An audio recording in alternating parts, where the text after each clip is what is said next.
बाहर गली में हुड़दंग की आवाज़ सुनकर वो डरी सहमी सी अपने कमरे में जा दुबकी थी।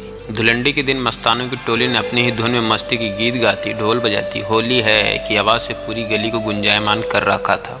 रंग बिरंगे किंतु बदरंग से चेहरे और चेहरों पर पुते रंगों के कारण आसानी से किसी को भी पहचाना जा सकता था, लेकिन फिर भी अपनी मस्ती में मस्त, कभी रंग बिरंगे भीगे चूनर वाली तो कभी होली के दिन फूल खिल जाते हैं गाते हुए।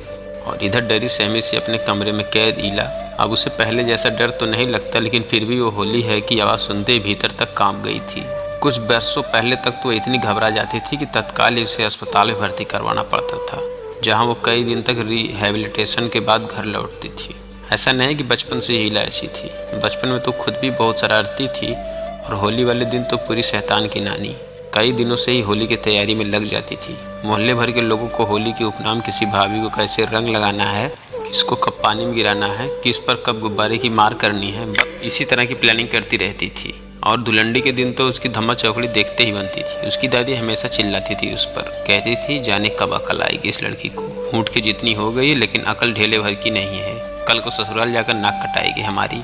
और ईला यह सब सुनकर मुंह बनाकर भाग जाती थी। ईला पूरे 20 बरस की हो गई थी। सब लड़कियों की तरह उसके ब्याह की भी बातें होने लगी। अब वो सुनकर शर्माने लगी थी, लेकिन शरारतें कम नहीं हुई थी अब भी।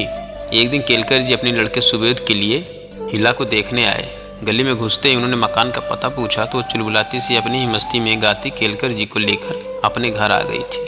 उसको नहीं मालूम था कि वो उसे ही देखने आए हैं। बातों बातों में उसे पता चला कि वो तो उसे ही देखने आए हैं, तो घबरा गई। सोचने लगी अब क्या होगा। फिर सोचा होना क्या है, जो होगा अच्छा ही होगा। अपनी मस्ती में मस्त रहो। जब उसे थोड़ा सा सजा समाकर उसकी माँ केलकर जी के सामने उसे लेकर आई तो केलकर जी की भी हंसी निकल गई। हंसते हुए उन्होंने कहा, अरे ये तो अभी मुझे घर लेकर आई थी, ये है हमारी होने वाली बहू, लेकिन मैं तो इसे इसके नाम से ही बुलाऊंगा भाई। अच्छा नाम तो बताओ अपना। वो धीरे से बोली, ईला।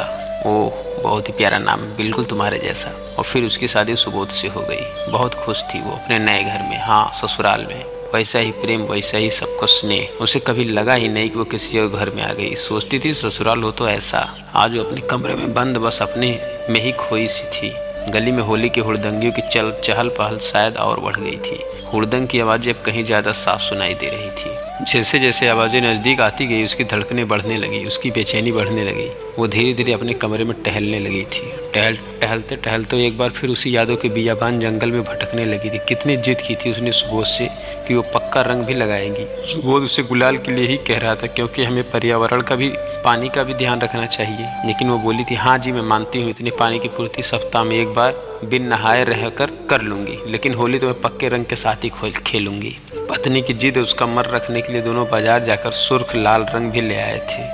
बहुत खुश थी ईला। उसने सभी के लिए गोभी के पकौड़े तले और उनमें थोड़े से शंकर जी की बूटी वाले पकौड़े भी मिला दिए। सब कुछ गड्ढमड्ढ हो गया। उसे खुद को भी नहीं मालूम था कि अब कौन से पकौड़े अलग हैं। अपनी ही मस्ती में कुछ रोमांटिक होती हुई सी वो सुबोध के करीब और करीब हो गई। देखते ही देखते पूरा मग सुर्ख लाल पक्के रंग का उड़ेल दिया था उसके ऊपर और जोर से चिल्लाई थी, होली है जी होली है। बस इसी तरह पूरी मस्ती के साथ दोनों पति पत्नी बाहर गली में आ गए थे, जहाँ पहले से ही लोग इंतजार कर रहे थे ईला भाभी का। क्योंकि पिछली होली ईला भाभी की वैसे तो 5वीं होली थी, लेकिन पिछली बार ईला ने धमा चौकड़ी मचाने में कोई कमी नहीं रखी थी। इसलिए गली के तमाम लड़के लड़कियां ईला भाभी का इंतजार कर रहे थे। ईला भी सुबोध के साथ मिलकर पूरी मस्ती के मूड में आ गई थी। सबके चेहरे रंगे पुते चेहरे को देखकर पहचानना भी मुश्किल था। तभी न जाने कौन सी चीख निकली। आवाज़ से ही वो पहचान गई कि वो तो सुबोध था और 3 लोग उसे चाकू से गोद रहे थे।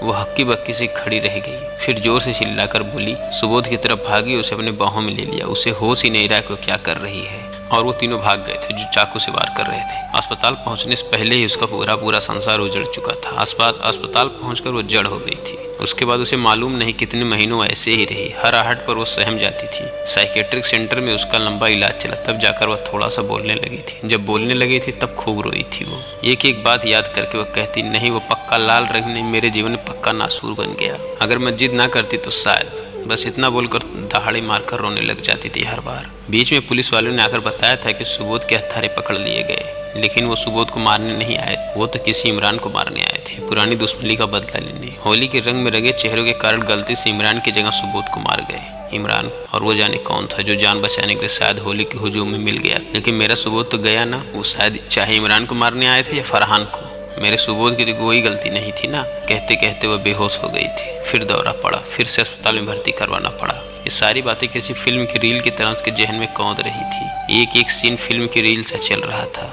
इला आंसुओं में डूबी बस इन्हीं दर्द भरी यादों की गिरफ्त में थी। तभी उसे लगा कोई दरवाजा खटखटा रहा है। वो डर गई, सिमट कर एक कोने में बैठ गई। दरवाजा तो बहुत देर से खटखटाया जा रहा था, लेकिन यादों में डूबी इला को देर से सुनाई दिया। या यूं कहें तो तंद्रा से जाग गई थी। अपने को और इकट्ठा करते हुए एकदम कोने में सिकोड़ती, तभी उसे केलकर जी की आवाज़ सुनाई। इला बेटा दरवाज़ा खोलो, देखो मैं हूँ बाहर। इला ने दरवाज़ा खोला तो आवाज़ सी रह गई। उसके ससुर, उसके पिताजी गुलाल लिए खड़े थे। वो डर गई थी। तभी केलकर जी बोले, देखो बेटा, मैं जानता हूँ तुमने अपना पति खोया है, लेकिन ये भी तो सोचो, मेरा भी तो बेटा था ना वो। मैंने भी तो अपना बेटा खोया ना बेटा। वो तो चला गया, लेकिन अब तुम इस तरह रहोगे तो तुम्हारी उसकी आत्मा बहुत दुख पाएगी। नहीं बेटा, जीवन ऐसे नहीं कटता। आज मैं अपनी बहू, अपनी बेटी के साथ मैं खेलूंगा होली, अपनी बेटी के साथ। केलकर जी ने इला के माथे पर एक छोटा सा गुलाल का तिलक लगाया। वो आषाढ़ की बदली सी टूट पड़ी। केलकर जी के कंधे पर सर रखकर वो देर तक रोई। उधर केलकर जी को अपनी बहू, अपनी बेटी वापस मिल गई थी।